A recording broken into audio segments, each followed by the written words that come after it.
Ne oldu? Kaçtı it. Ama kurşunu yedi.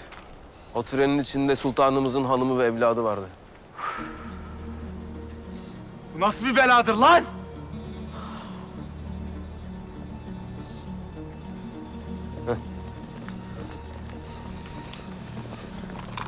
Celal. Yıldız'dan geliyorum. Sultanımız gönderdi. Telaş etmemenizi söyledi. İnfilak eden tren boşmuş. Nasıl boşmuş? Saraydan verilen malumat budur. Gerisini bilmem.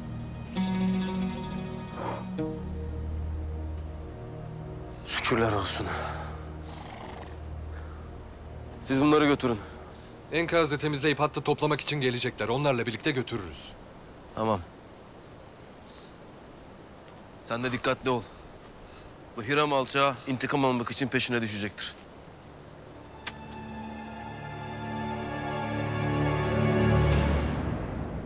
Aslan ben ne yaptım? Rezil oldum. Bir daha paşanın yüzüne nasıl bakacağım? Sultanım sakin olun. Bu hayatta her şeyin bir çaresi vardır. Anlatın bana ne oldu?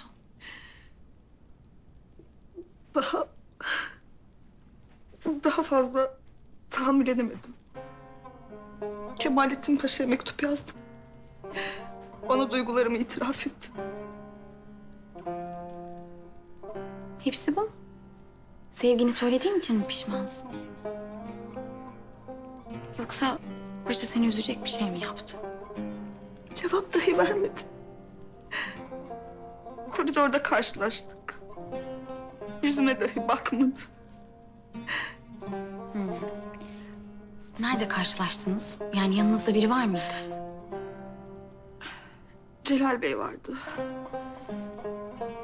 Ah be sultanım. Bilmez misiniz erkekler sevdalarını kendilerine saklarlar. Yüreklerindeki yangına kimse şahitlik etsin istemezler. Yoksa sizi sevmemek ne mümkün?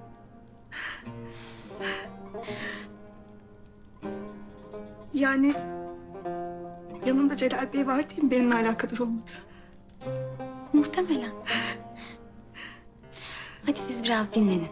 Çok üşüdünüz.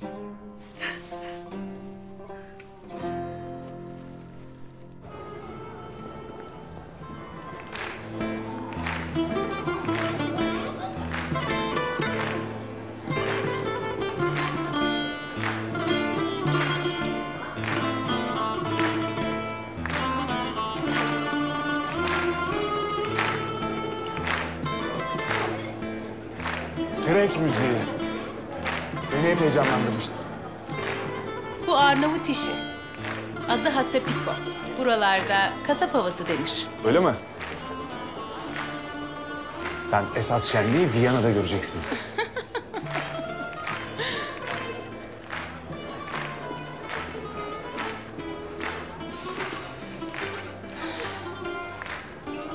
Viyana'ya şimdi dönemem. Melike, onu burada bırakamam. Basit bir kızı sultanı zehirlesin diye saraya sokman zaten acemice bir sarı. Sen şimdi sarayın kapısından geçemezsin. Ama Melike sarayın içinde.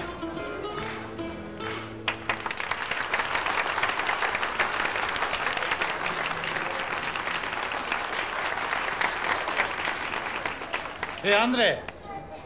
Herkes ne içiyorsa birer tane ikram et. Hesabı da bana değil, borsada gemileri batacak olan bu ahmağa yazacaksın. Tamam, rezil etme adamı. Bu kardeşine itimat etseydin böyle rezil olmazdın efendi. Ben sana demedim mi? Padişah el attıysa demiryolu hisseleri kazanacak diye.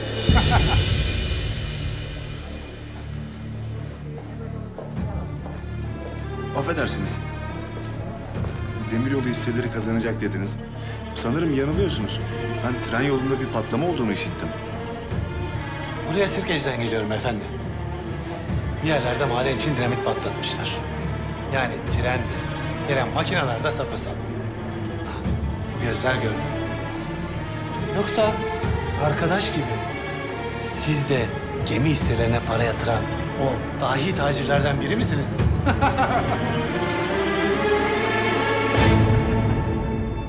Biz sultanın trenini Patlatacakken sultan bizi lokomotifin raylarına bağlamış Sara. Yahudilerin bütün birikimlerini kendi ellerimle Abdülhamit'e teslim ettim.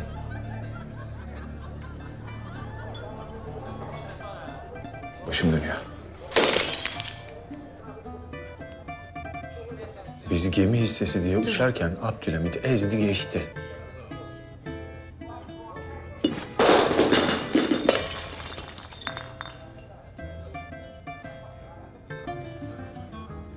Kızıl Sultan ümidimi yüreğimden söktü. Haysiyetimi 5 paralık etti. Artık parasızız. Masayı dağıtmaya devam edersen hesabı da ödeyemezsin. Toparlan. Çok efkarlı da anlayışlı olalım. Zarar ziyanıyla hesabı ben öderim.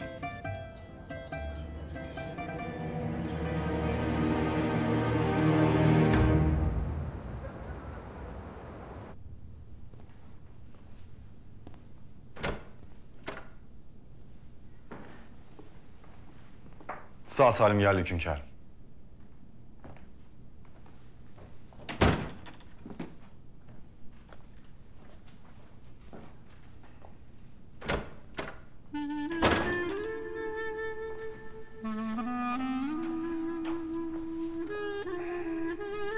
Sizi bana kavuşturan Allah'a şükürler olsun. İkinizi bana kavuşturan Allah'ıma hamdolsun.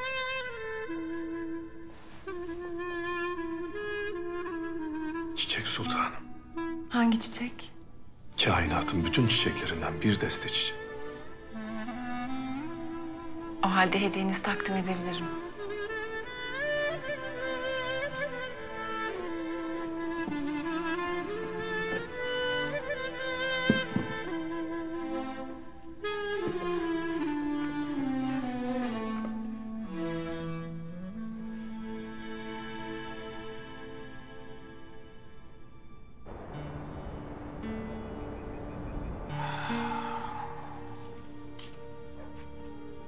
Sana ne oldu Sabahattin? Bana ne oldu? Felaket oldu pederim. Felaket oldu. Bidar Hanım bize tuzak kurmuş. Kızı almak için hastaneye gittiğimizde oradaydı. Şimdi neredeler? Bilmiyorum. Bir arabaya bindirip götürdü, saraya gitmişlerdir herhalde. Şu Abdülhamit. İnşa ettiğim her şeyi tek tek gene bana yıktırıyor. Önce İngilizlere demiryolu ihalesi vermemi engelledi. Ondan sonra da o banka ortaklığı tertibini ifşa etmeye zorladı. Sen mi söyledin tren tertibatını? Ya ne yapsaydım? Tepeme bindi. Konuş dedi. Eğer Abdülhamit'e o tren malumatını vermeseydim, o trenle birlikte şimdi ben de patlamıştım. Peki. Peki. Şimdi ne olacak?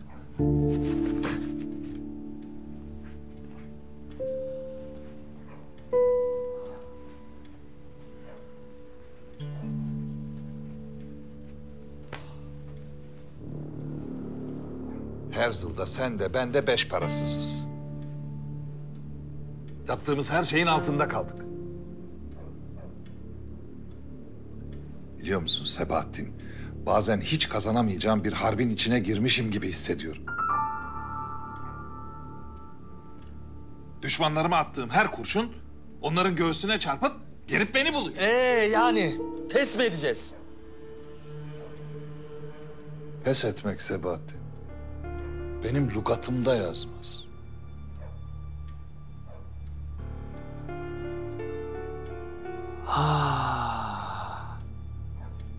Şu Sara'nın Yıldız'a soktuğu kız. Hafızası yerine gelirse ne olur?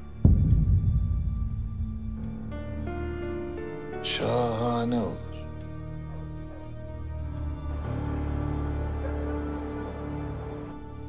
Burası Fransa. Keşke bu köyde yaşasaydık. Milletimin sorumluluğu omuzlarımda olmasa... Anadolu'muzda daha güzel köyler var.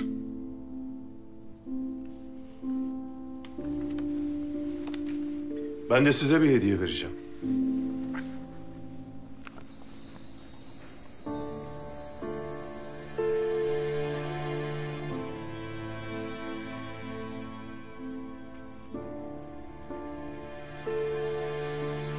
Tabii ben biraz daha kilo aldım.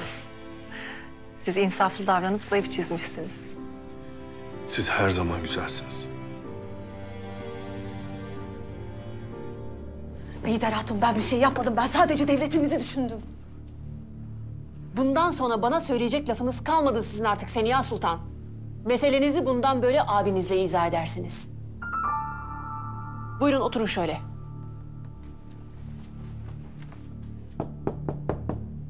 Gel. Buyurun. Bihter kadın.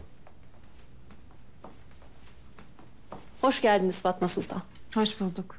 Nasılsınız? Hamdolsun. Sizi özlemiştik. Bebekle ikinizin saati yerinde inşallah. İyiler maşallah. İyiler. Paris yaramış.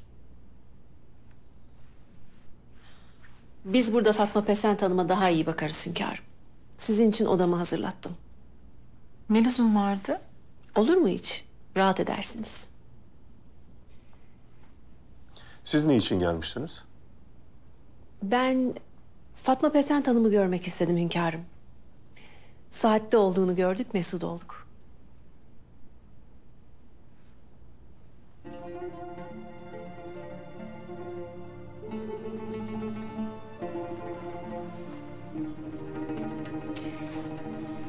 Hünkârımız yapmış.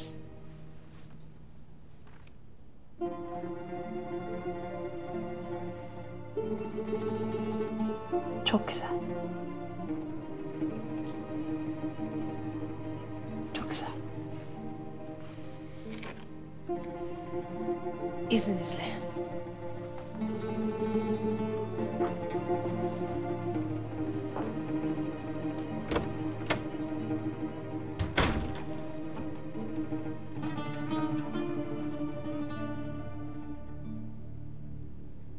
Fatma Pesent Hanım gelmişler.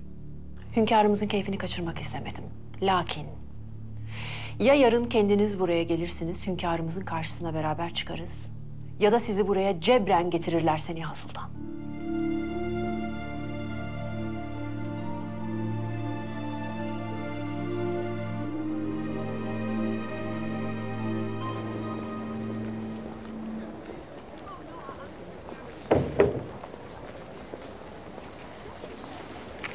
Hayata dönmüşsün.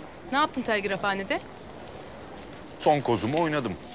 Yeni ümit, yeni şans. Nereye çektin telgrafı? Kudüs'te yaşayan yeminli Yahudi kardeşlerime. Onlara harekete geçmelerini söyledim. Ne yaptığını sanıyorsun sen? Aklını mı kaçırdın? Evvela elini çek. Kendi yemek masanı dağıtabilirsin. Ama Osmanlı'da inşa edilmek istenen yepyeni nizamı hepimizin başına yıkamaz. Buna izin vermezler. Ne yapmamı istiyorsun? Yahudilerin bütün paralarını batırdım. İsrail devletini kuracağım derken dolandırıcı durumuna düştüm. Parvus sana bütün ihtiyacın olan parayı vermeye hazır. Kabul et. Onların yardımı olmadan değil banka, çadır bile kuramazsın. Yahudiler hiç kimsenin emir eri olmayacaklar. Onlar kendi paralarıyla hem bankalarını hem devletlerini kuracaklar. Yakında Kudüs'ten çok kanlı haberler gelmeye başlayacak. Ve Sultan, Filistin'in kendi ellerinden kayışını çaresizce izleyecek. Sultan, Rusları İngilizlerle, İngilizleri Almanlarla terbiye edebilir. Ama Yahudiler bütün milletleri bir ederler de Osmanlı'nın üstüne saldırtırlar sana.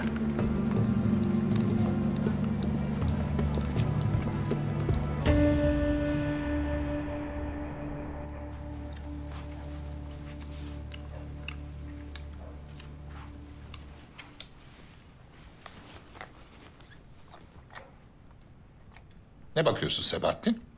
Şaşırıyorum. O kadar hadisenin üstüne bu kadar yemen. Hazımsızlık çekmiyor musun? Gel. Gel otur, sana bir şey anlatacağım. Gel.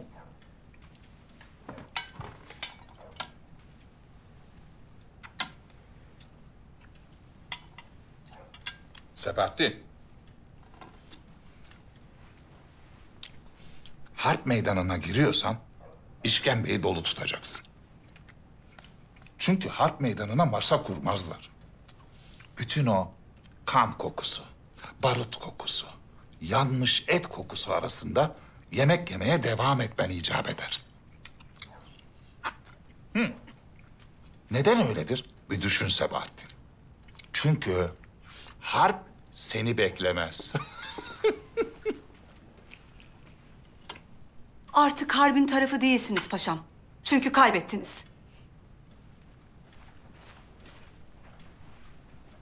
Ne oluyor seni ha? Ne oluyor?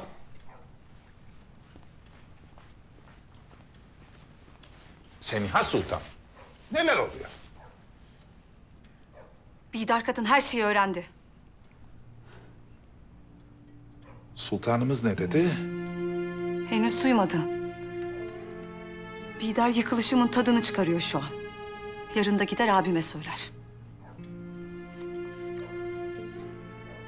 Yarın. Şu an duyduğum en güzel havadis. Yarın. Kapa çeneni Mahmut.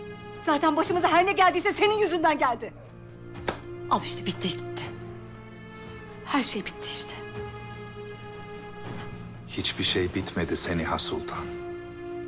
Nasıl bitmedi Mahmut? Ha? Nasıl bitmedi? Bidar abi Murat'a mektup yazdırdığımı, kızı kaçırmaya çalıştığımı biliyor. Bilsin. Biz de Bidar Sultan'ın kardeşi Mehmet'in hesabına treni patlatanların yüklü miktarda bir para yatırdığını biliyoruz. Unutma Seniha Sultan. Fatma Pesent Hanım'ın hayatını kurtaran malumatı Abdülhamit'e ben verdim. Onun için bu aralar üzerime fazla gelmeyecektir. Ben her şeyi baştan kuracağım. Bidar ne olacak peki? İhanetin makbuzu da Bidar'ın çenesini kapatacak. Bana güven.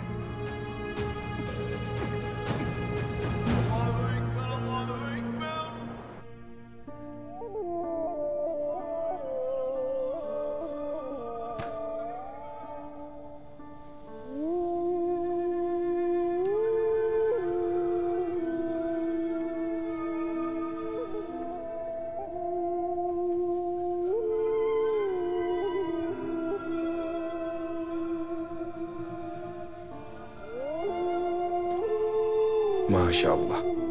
Barekallah. Mübareğe bak. Abdestsiz yere basmamak için. Teyemmüm alıyor kesin. Ey güzel Allah'ım. Nazarlardan muhabbet.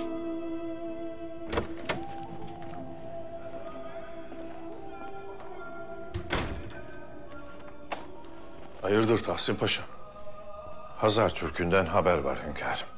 Kudüs dışındaki Yahudi cemaate mavi pusulayı açın emri ulaşmış.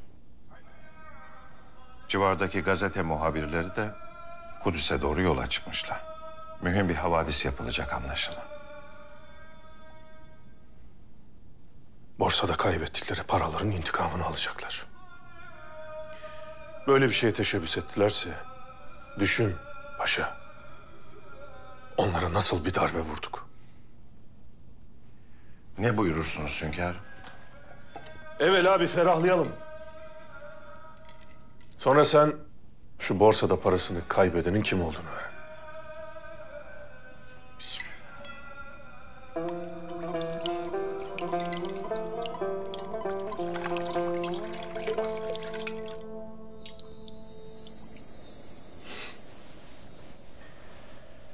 Kemalettin'le Celal'i çağır. İkisi de istifa dilekçelerini hazırlasınlar. Emredersiniz hünkârım.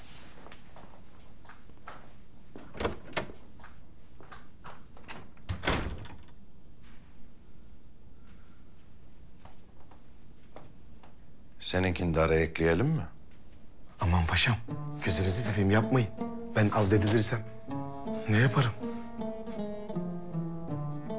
Bir daha kalbinden geçirdiğin övgüyü dile getirme. Hünkârımıza mübarek lafını duyurup onu mahcup etmeyi mi istersin? Af buyurun paşam. Bakacağız. Sen yine azledilmeye hazır ol.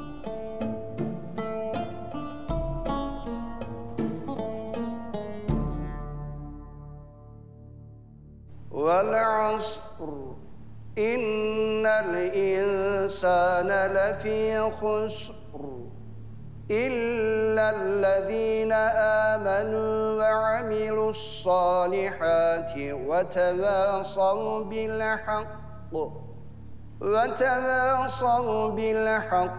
وتواصوا بالصبر الله أكبر Mode ani lefeneha mele hayvi kayyam şehezarta vinişmati behemle rabba emanetuha. قل هو الله أحد الله الصمد لم يلد ولم يولد ولم يكن له كفوا أحد الله أكبر سمع الله لمن حمده الله أكبر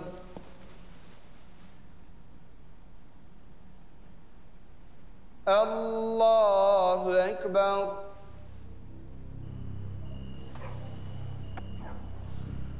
Hazırlanın.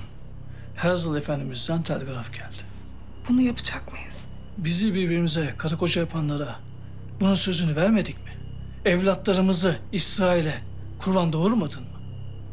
Tereddütün mü var?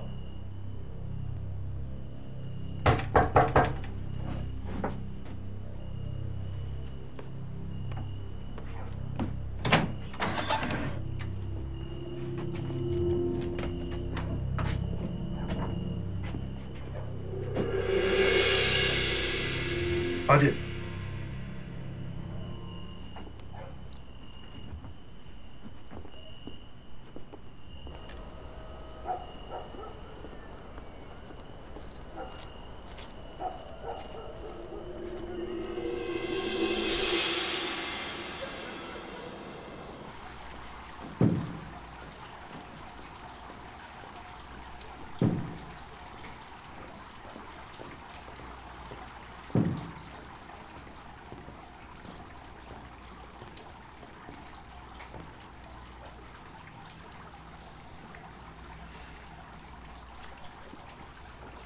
Devlet vazifenizden azledildiğinize dair evraklarınız. Bugünün tarihini atıp altını imzalayın.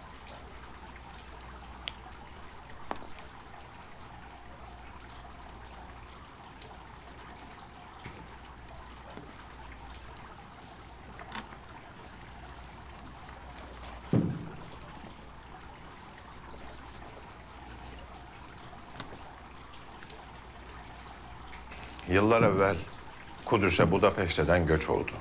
Sultanımız göç edenlerin dikkatle takip edilmesini buyurdu. Aralarına da Hazar Türk'ü bir Yahudi hafiyemiz olarak yerleştirdi.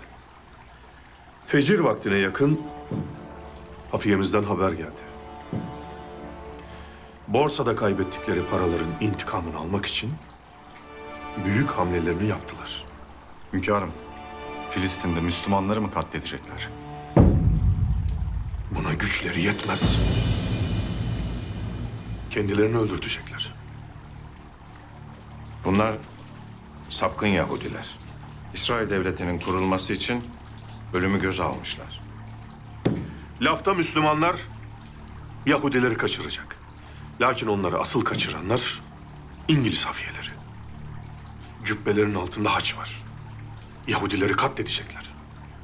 Sonra da gazetelerde Müslümanların Filistin'de Yahudileri öldürdüğü havadisleri yayılacak. Avrupa devletlerini müdahaleye çağıracaklar. Böylece Filistin'de Yahudilerin toprak istemesi meşrulaşacak. Belki de devlet. Hünkârım, kaçırıldılarsa çoktan öldürülmüşlerdir. Hayır. Yahudileri dini bayramları Purim gününde öldürecekler. Böylece gazetelerdeki tesiri daha büyük olacak. İkiniz Kudüs'e gideceksiniz. 4 gününüz var. 3 gününüz yolda geçecek. Kalacak 1 gün. O 1 günde bu katliama mani olacaksınız. Devletimizin askerleriyle değil, Türkmen Kudüs muhafızlarıyla irtibata geçeceksiniz. Bu da işaretiniz. Şayet rehineleri kurtarırken şehit olacak olursanız, biraz önceki imzaladığınız azilnameler devletimizle bir alakanızın olmadığının delili. Hünkârım, Yahudileri nereye sakladıklarını nasıl bulacağız? Hadi diyelim bulduk, içeri nasıl gireceğiz? Karşımızda öldürmeye azimli katiller ve ölmeyi bekleyen Yahudiler var. Hepsini anlatacağım evladım. Hepsini anlatacağım. Paşa.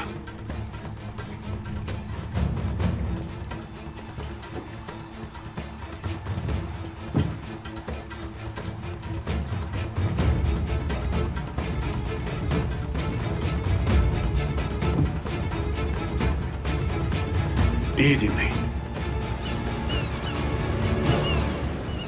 Yahudi Bankası için bağış yapan kardeşlerimizden devamlı telgraflar yağıyor. Ben onlara paranızı borsada Abdülhamit'e kaybettim diyemediğimden cevap veremiyorum. Bütün tertiplerimiz boşa çıkıyor. Ya tertiplerimizin hepsi berbat? Ya da ne Bay Herz? Sen ikili oynuyorsun. Ben dostlarıma asla ihanet etmem. Sizden şüphe etmemeye çalışıyorum. Güzel. Ama lütfen söyleyin. Neden devamlı çuvallıyoruz? Takdir edersiniz ki karşımızdaki pehlivan Abdülhamit Han. Üzerine saldığımız itler önce korkup kaçıyor, ondan sonra da dönüp dolaşıp gelip bizi ısırıyor. Tek bir ümidimiz kaldı. O da Sara Hanım'ın saraya soktuğu kız. Artık sizin acemi tertiplerinizle yol almayacağım. Ya ne yapacaksınız Bay Herzl? Yıllar önce kurduğum kendi oyunumu oynayacağım. Nasıl bir oyunmuş bu?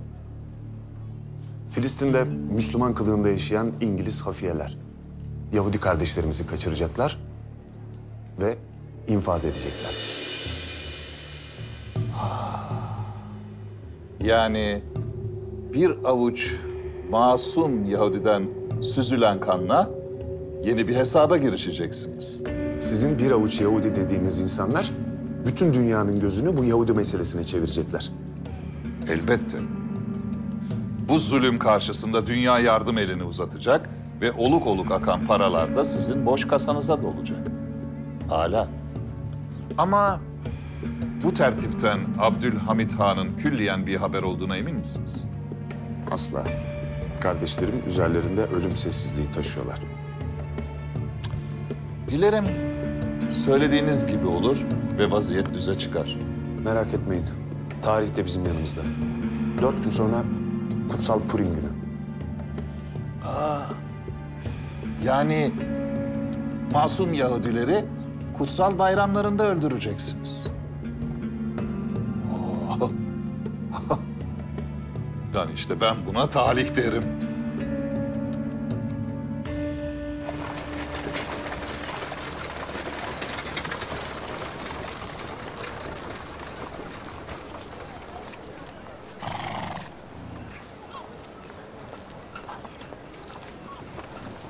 Eyvallah.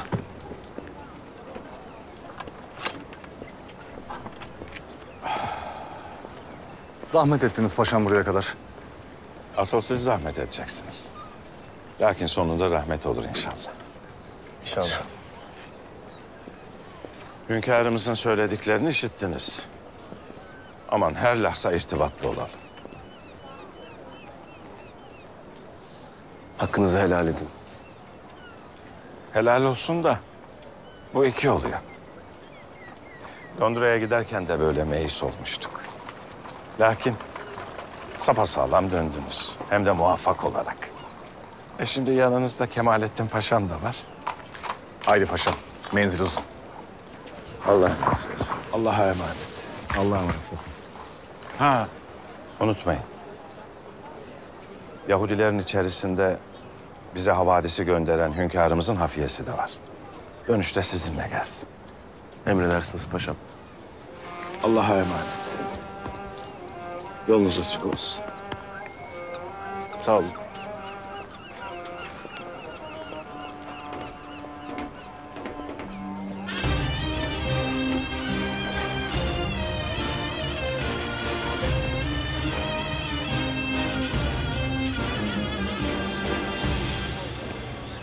Tüm çantaları arayın.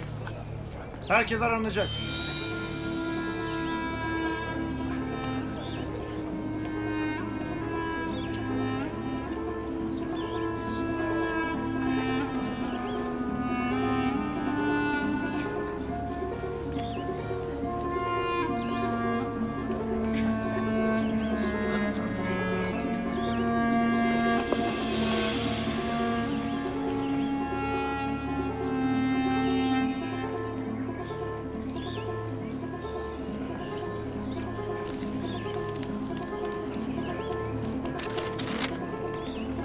Bu İstanbul haber yollamış.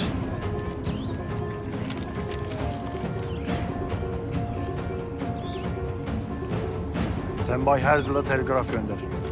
Abdülhamit'in hafiyesini yakaladığımızı söyle. Üzerinde çıkan telgrafta İstanbul'dan bize mani olmak için 2 hafiyenin yola çıktığının yazılı olduğunu söyle. Ne yapıyorsunuz? Bu benim değil. Beni nereye götürüyorsunuz?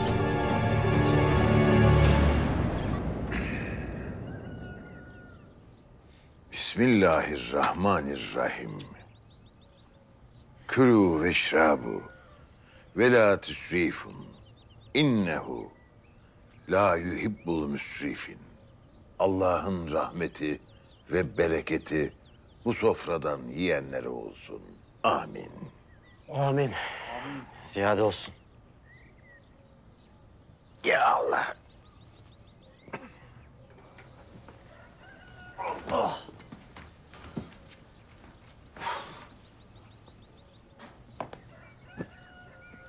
Sen geç otur Asiye teyze, ben götüreyim bunları. Allah razı olsun kızım. Allah herkese senin gibi bir gelin nasip etsin kızım.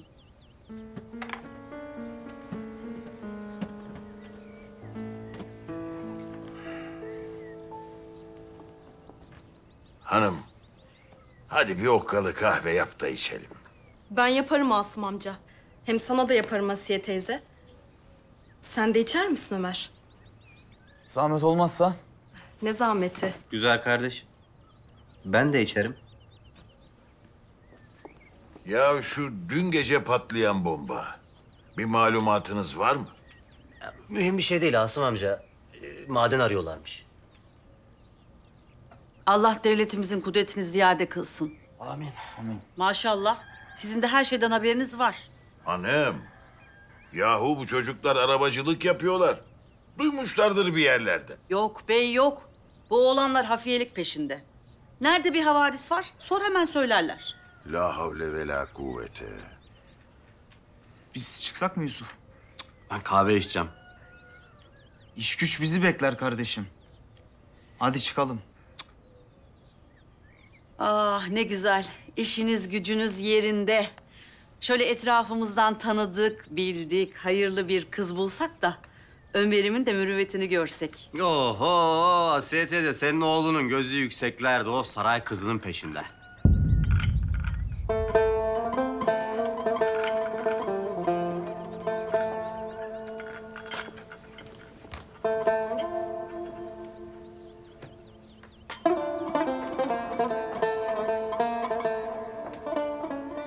Ne oldu benim güzel kızım?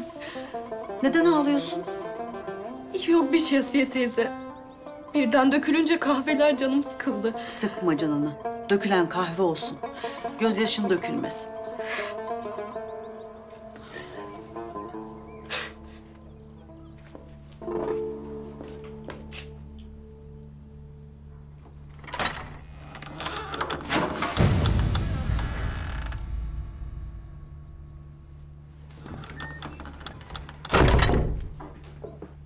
Üzgünüm İrem. Gerçekten deliler gibi üzgünüm.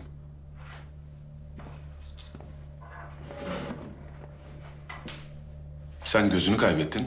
Ben de gözüm gibi baktığım paramı. Duydum havadisleri. Evet. Kendini toparla. Sana ihtiyacım var. Benim de intikamımı almaya ihtiyacım var. Onu şimdilik kendine sakla. Sen Osmanlı'nın hassasiyetlerini benden daha iyi biliyorsun. Bir liste hazırlayacaksın. Payitahtın huzurunu kaçıracak bir ölüm listesi. Ölüm dedin, bir anda ufkumu açtın. O listeye benim de bir tavsiyem olacak.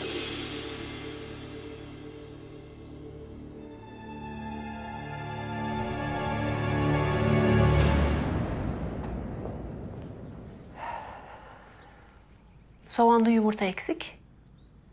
Hünkârımız kahvaltısını Fatma Pesent Sultan ile yapıyor. Soğanlı yumurtayı orada ikram ettik. İsterseniz sizin için de yaptırayım. Benim soğandan haz etmediğimi bilirsin. Tamam, kafidir bu sofra. Çıkabilirsiniz.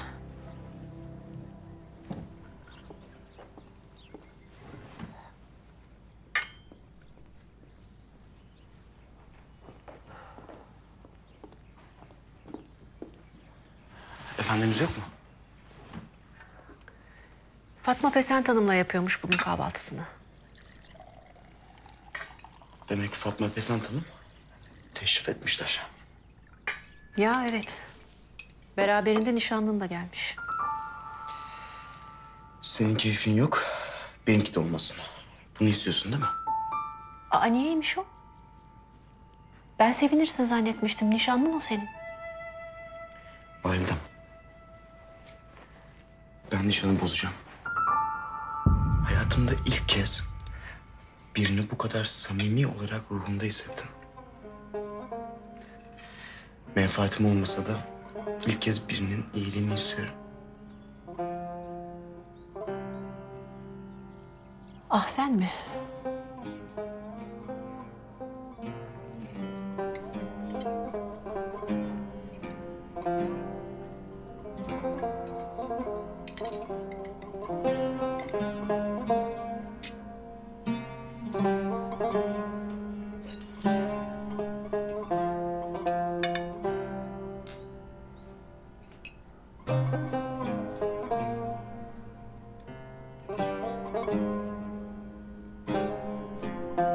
Sizin de yemeniz lazım.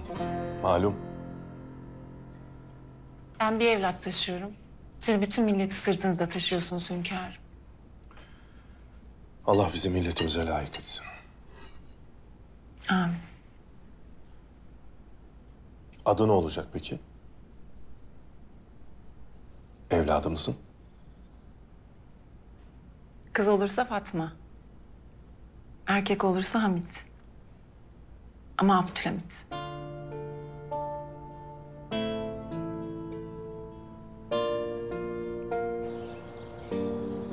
Mehmet Paşa'nın hesabına kaç lira yatırmışlar? Çok validem, çok.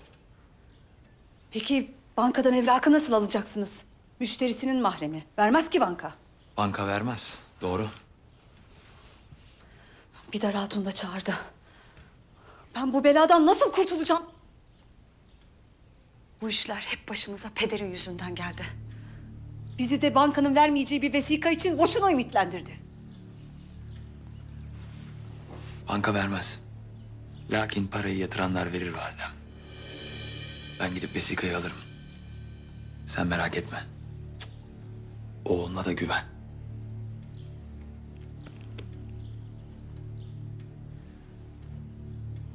O halde Bidar Hatun'a gidip kardeşinin rezilliklerini söylemenin vakti gelmiştir.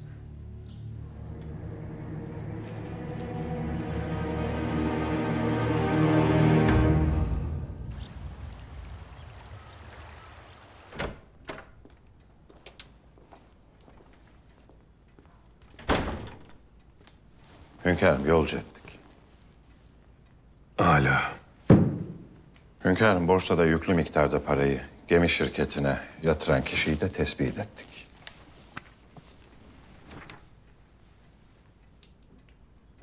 Sara Hedeya.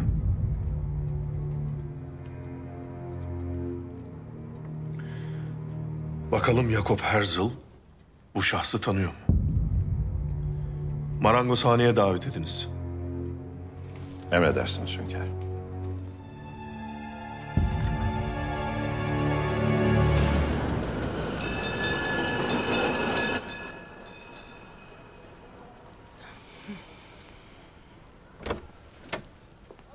Sara. Sultan, adımı çoktan öğrenmiştir. İstanbul'da artık rahat dolaşamam Erzal. Biz Yahudi devletini kurmaya çalışırken sultan hepimizi yakında Müslüman yapacak. O elindeki ne? Kudüs'ten geldi. İngilizler Yahudilerin arasına sızmış bir Osmanlı hafiyesi yakalamışlar. Yani Abdülhamit'in her şeyden haberi var. 2 hafiyesini göndermiş bile. Hemen bu işten vazgeçmelisin. Hayır. Abdülhamit'in hafiyelerini bekleyeceğiz. Ve Kudüs'e geldiklerinde onları beklediğimizi bilmeyecekler. Ve onlar da Yahudi kardeşlerimizle birlikte ölecek. Ve gazetelerde şunlar yazacak. Masum Yahudileri katlederken ölen 2 Osmanlı hafiyesi, Kızıl Sultan'ın bu işin içinde olduğunun delili. Abdülhamit çoktan o 2 hafiyesinin azil mektubunu hazırlamıştır. Bunları düşünmediğimi mi sanıyorsun? Bu sefer Abdülhamit'ten 2 adım öndeyiz. Nereye? Mahmut Paşa ile buluşacağız.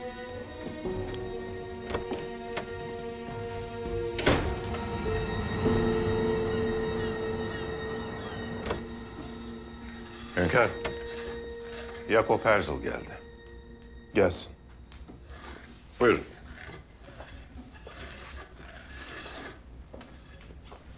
Sarayınızın birçok odası var. Lakin ben sizi hep burada görüyorum. Aklımızı devlet işleriyle meşgul ederken elimizde ağaçla meşgul olsun isteriz. Tecrübe etmek ister misiniz? Buyurun. Hazreti Nuh Aleyhisselam'ın mesleğidir. Sara Hedaya. Bu ismi duydunuz mu? Duydum. Oğlumun ya arkadaşı ya da ortağı sanırım. Yüzünü tanır mısınız? Bir kez görmüştüm. Zaten oğlum Herzl o kadını tanıdıktan sonra beni hapsetti. Şuna emin olun, o kadın şeytanla meslektaş.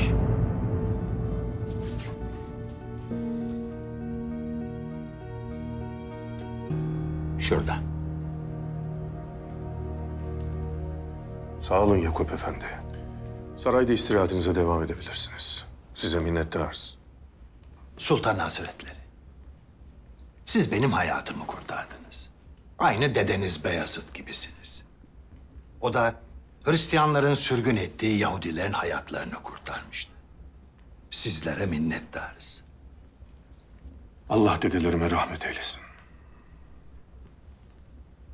Müsaadenizle.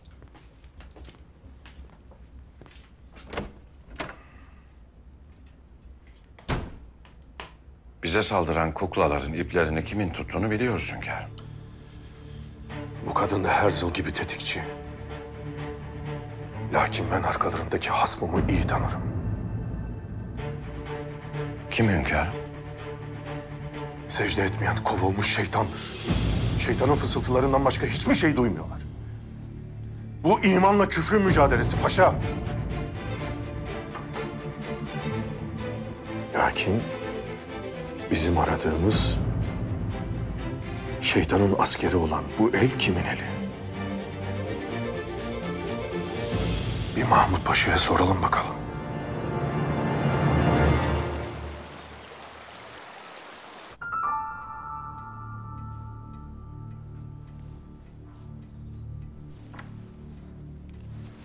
Bu kadını tanıyor musun? Ya da şöyle sorayım. Ne kadar yakından tanıyorsun? Sultanım, ben bu kadınla tanış olsam Seniha Sultan hiç beni sağ bırakır mı?